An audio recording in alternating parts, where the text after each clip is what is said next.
میری شادی ایک بہت دولت مند اور روایتی گھرانے میں ہوئی۔ میرے سسر ایک بہت بڑے نواب اور جاگیردار ہونے کے ساتھ ساتھ ایک بہت مذہبی اور نیک انسان تھے۔ ان کو نوری علم جعفر پر پوری طرح سے مہارت حاصل تھی۔ کسی بچے کو دم کرنا ہو یا نظر بد اور آسیب کا علاج کرانا ہو، لوگ انہی سے رابطہ کرتے اور فیض پاتے۔ وہ ہر کام فی سبیل اللہ کرتے اور کسی سے بھی کوئی معاوضہ نہیں لیتے تھے۔ ایک دن ان کو ایک شخص بلا کر اپنے گھر لے گیا۔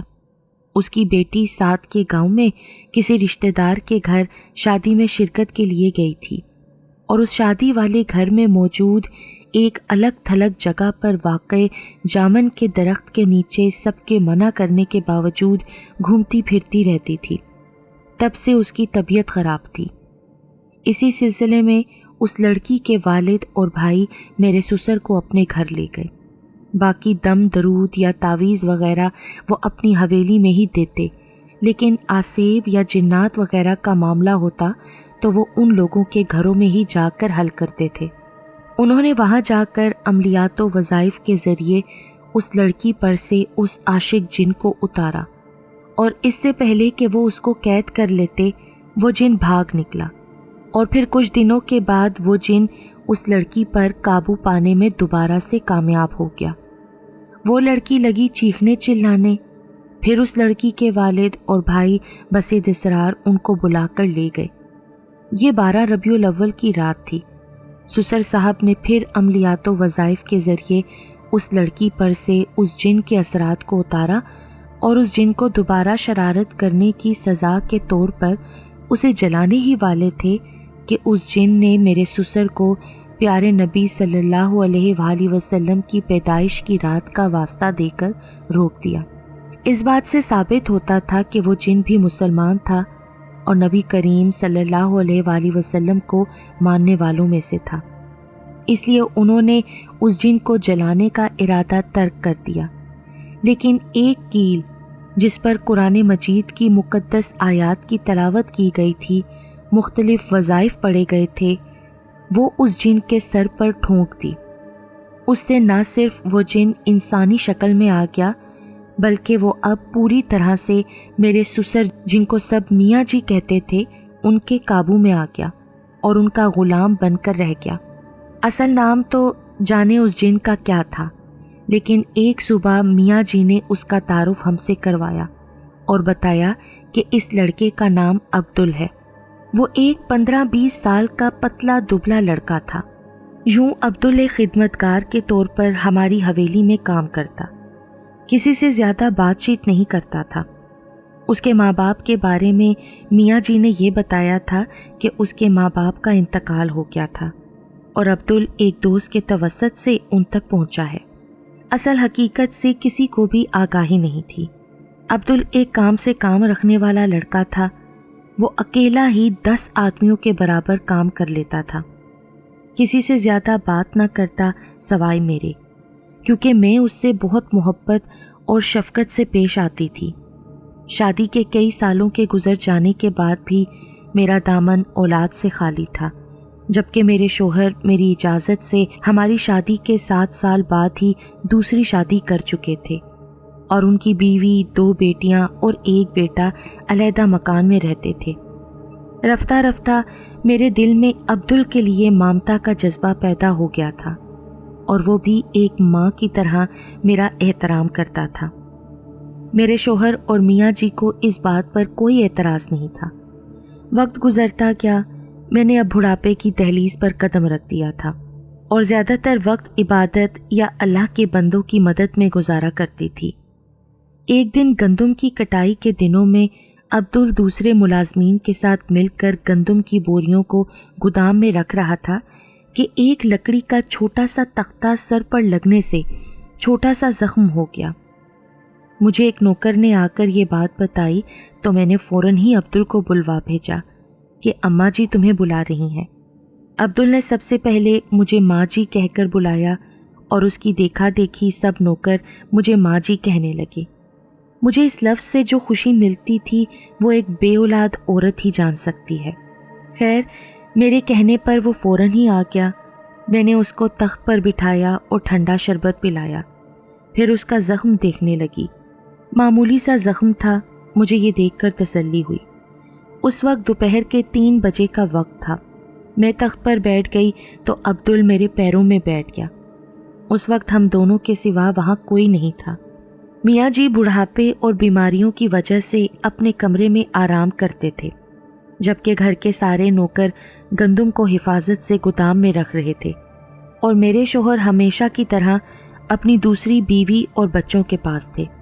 عبدل میرے پیروں کے پاس بیٹھ کر زمین پر آڑی ترچھی لکیریں کھینچ رہا تھا۔ میں نے مادرانہ شفقت سے اس کے سر پر ہاتھ پھیرا، ساتھ ساتھ اسے کہہ رہی تھی کہ تم دھیان سے کام کیا کرو۔ اس کے گھنے بالوں پر ہاتھ پھیرتے ہوئے میرا ہاتھ اس کے سر کے عین وسط میں پہنچ گیا۔ کوئی سخت سی چیز میرے ہاتھ سے ٹکرائی تو میں نے اس کو کھینچ کر نکال دیا۔ یہ ایک 1.5 انچ کا کیل تھا۔ میں اس کیل کو ہاتھ میں لے کر ابھی دیکھ ہی رہی تھی کہ اچانک ایک تیز رفتار آندھی کے جھونکے کے درمیان میں سے ایک دیو کامت جن مجھے برآمد ہوتا دکھائی دیا۔ وہ انتہائی خوفناک تھا، اور اس کے بعد مجھے کوئی ہوش نہیں رہا۔ جب مجھے ہوش آیا تو میرے چاروں اطراف میرے اپنوں کے چہرے تھے، لیکن میری نگاہوں کو عبدل کی تلاش تھی، جس کو بے ہوش ہونے سے پہلے میں نے دیکھا تھا۔ اس واقعے کے 3 دن بعد میں اپنے کمرے میں آرام کر رہی تھی تو میرے کمرے میں میرے سسر یعنی میاں جی لاٹھی ٹیکتے ہوئے چلے آئے۔ میں ان کو دیکھ کر احترام سے اٹھ کر بیٹھ گئی۔ کچھ دیر انہوں نے مجھ سے میری خیریت اور طبیعت کے بارے میں پوچھا، پھر مجھ سے میرے اچانک ہی بے ہوش ہو جانے کی وجہ پوچھی۔ میں نے گرمی کا بہانہ کر دیا، جو اس سے پہلے میں سب کو بتاتی رہی تھی، لیکن میاں جی میرے بہانے کو سمجھ کر اصل بات جاننے کے در پہ ہو گئے تھے، تو میں نے پھر ان کو ساری بات بتا دی، جس کو سن کر وہ سکتے میں آ گئے۔ انہوں نے مجھے بتایا کہ عبدل اصل میں ایک بہت طاقتور جنات کی نسل سے تعلق رکھتا تھا، جس کو میں نے ایک کیل کے ذریعے سے قابو کرنے کے بعد انسانی شکل میں اپنا غلام بنا لیا تھا، اور جو اب میری غلطی کی وجہ سے آزاد ہو گیا تھا۔ میرے سسر کو حیرت یہ بھی تھی کہ جنات خود کو قابو کروانا کسی صورت بھی پسند نہیں کرتے، اور اگر کوئی انسان ان کو قابو کر لے اور کبھی غلطی سے وہ اس انسان کی قید سے باہر نکل جائے تو وہ جاتے جاتے اس انسان کا بڑا نقصان کر کے جاتے ہیں۔ لیکن اللہ تعالیٰ کے فضل و کرم سے عبدل ایسا کچھ بھی نہیں کر گیا تھا۔ بہرحال میرے سسر جی کہنے لگے کہ وہ پڑھائی اور اذکار دعائیں کر دیں گے تاکہ عبدل کسی کو کوئی نقصان نہ پہنچا سکے۔ اس واقعے کے کچھ دنوں کے بعد میں شام کے وقت چھت پر بیٹھی ہوئی تھی۔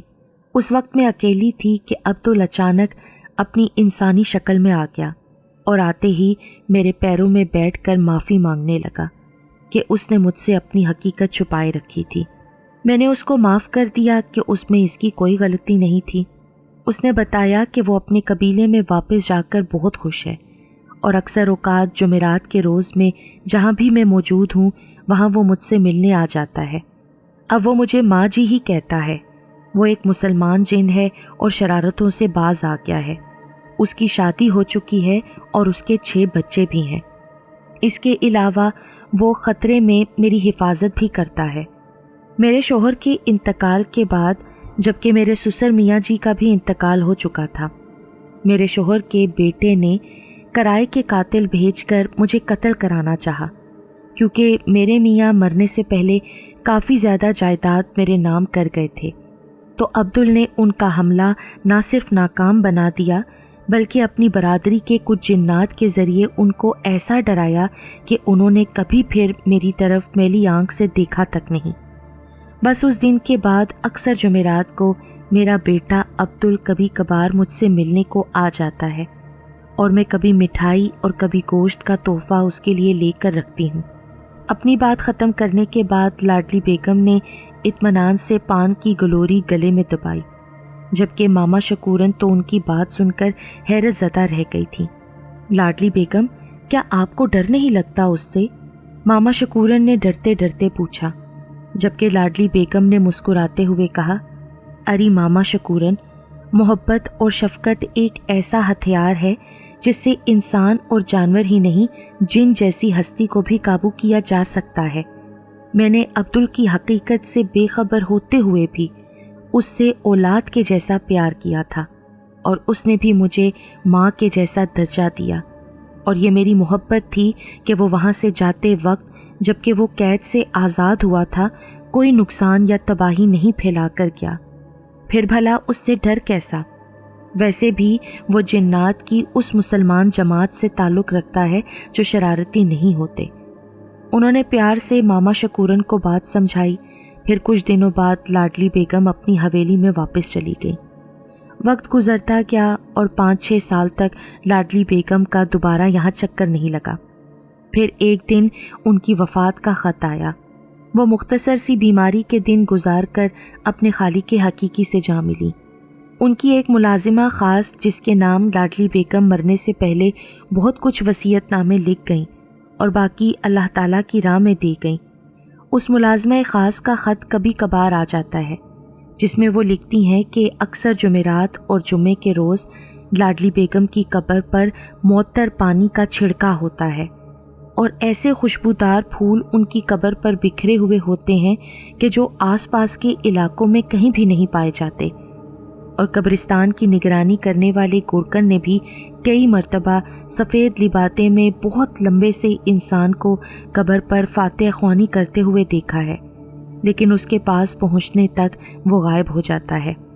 ہر کوئی خط پڑھ کر اس پراسرار شخص کے بارے میں کیا سرائیاں کر رہا تھا، لیکن حقیقت کیا تھی یہ صرف ماما شکورن ہی جانتی تھیں کہ کیسے خلوص و شفقت کے رشتے اتنے گہرے ہو جاتے ہیں۔ اب اس واقعے کو گزرے کئی دہائیاں گزر چکی ہیں۔ ہماری تو والدہ بھی اس دنیا میں موجود نہیں جو ہمیں یہ واقعہ ہمارے بچپن میں سنایا کرتی تھی۔ اللہ تعالیٰ ان کو، ماما شکورن کو، لاڈلی بیگم اور تمام مسلمین اور مسلمات کو جنت الفردوس میں اعلیٰ مقام عطا فرمائے۔